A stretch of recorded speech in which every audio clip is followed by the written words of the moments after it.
I think the stat was that Canada has not beaten the US on US soil since 1957. Really? So there was just so much to play for. Huh. And I don't even know where to start. Almost it's like one of those games where you're like, where do you start? Do we go through it process by process, step by step?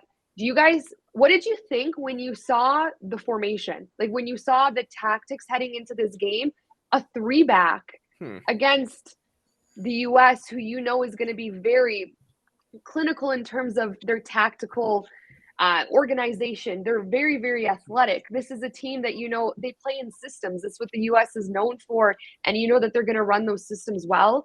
And, you saw Gio Reyna, how incredible Gio Reyna played until he got injured. Balogun scored his first goal for the U.S. team. There's just some players. Pulisic, however everyone wants to call him, scored 2 goals in the game prior against Mexico.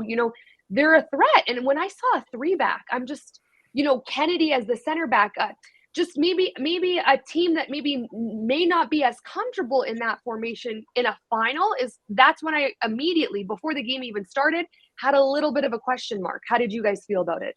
See, for me, the formation wasn't the issue. It was the same formation that we went into Panama against, but 2 different teams, very, very different teams.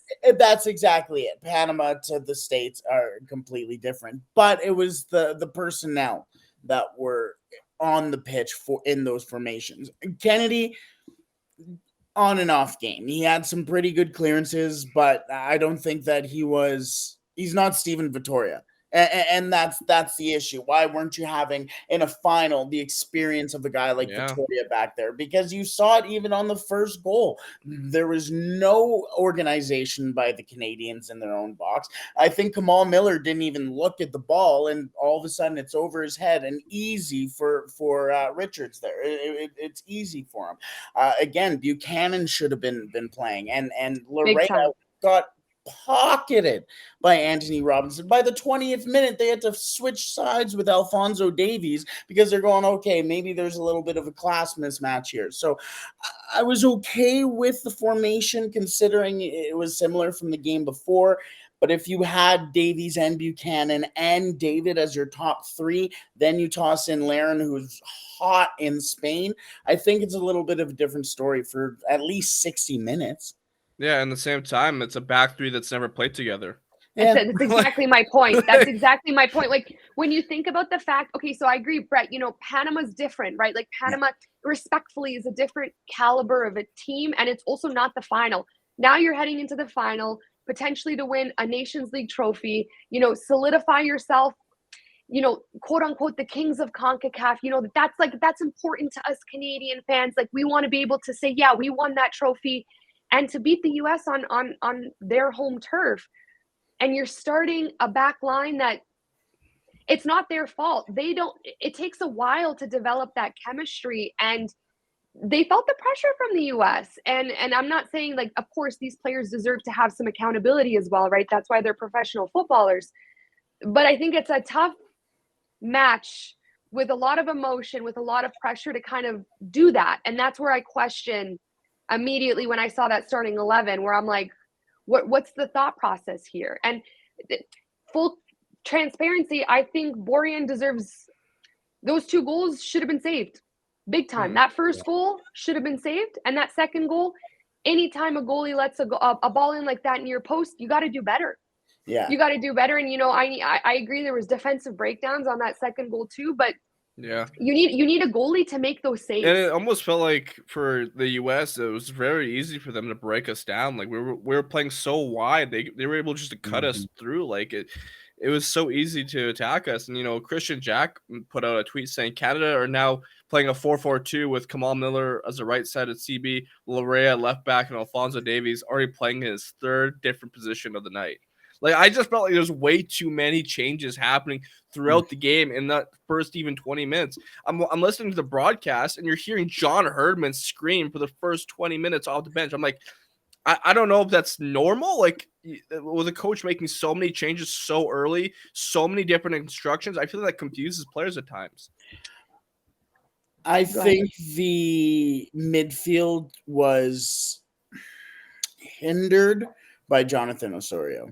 I don't think Osorio had his best game in a Canadian shirt, and I think they desperately exploited him. I'm looking at FUTMob right now, gave him a 6.4, worse than Jonathan David for the match rating. Honestly, I think that's relatively gracious. There were numerous times where he was caught out of position chasing the ball. And I think that's where the play developed for the States. I mean, take a look at their front six. You have Pulisic, Balogun, Weah, Reyna, Musa, and Aronson. And you counter with Osorio, and Osorio, great off the bench, I think, in a situation like this. Ishmael Kone was your best player. Yeah, he was fantastic. He was so good. He's such a bright light. And I think it was kind of even in that first half, the first few minutes where he had that play on the sideline where he kind of opened up his body and kind of let the ball play and then sent a really nice through ball.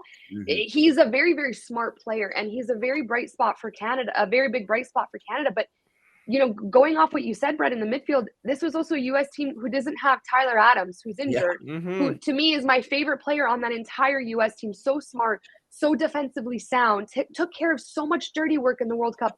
And McKinney, you know, so there was already pockets open. And you mentioned Musa, he's incredible. You know, Gio Reyna really, really impressed me in that game against Canada. Like he dangled like 4 players at some point at once. Yeah, and he ended up assisting Balogun on that second goal. So yeah, it was I felt like the whole game, unfortunately, and I think I can speak for all of us here, we root for Canada. We are the biggest supporters. You know, it's okay for us to say, I'll admit, I'm a homer. I want them to do well. I'm Canadian. I played for the Canadian team. You guys have been fans your whole life. But it was just, again, I'm going to respectfully say this, it was just a big mismatch. And for John Herdman to not make any changes when the second half started, like the second half is starting and your team's down and you need Tajon Buchanan. Tajon should have started.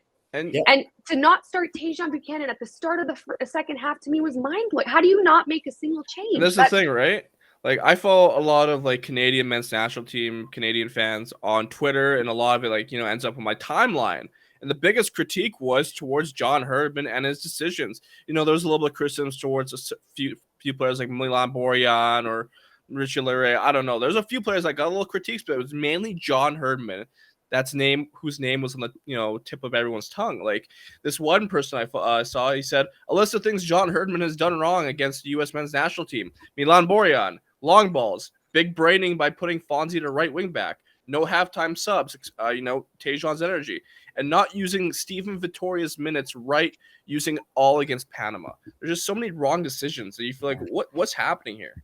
The long ball comment's interesting because as I was watching the game yesterday, I'm like, what happened to our quick one-touch passes on the ground? Like, I felt like a lot of, at times, it felt very direct and long. And don't get me wrong, sometimes that could be a tactical game decision that you want to play, but it just didn't work. And I miss that, you know, I love, like, when you watch Barcelona back in the day, quick 1-2 touches, triangles around the ball, getting out of spaces. You saw that at times in the Spain game against Croatia in the UEFA Nations League final. They're just able to get out of these tight spaces because there's so much movement off the ball and they keep the ball in possession, they keep the ball on the ground, and they move it quick.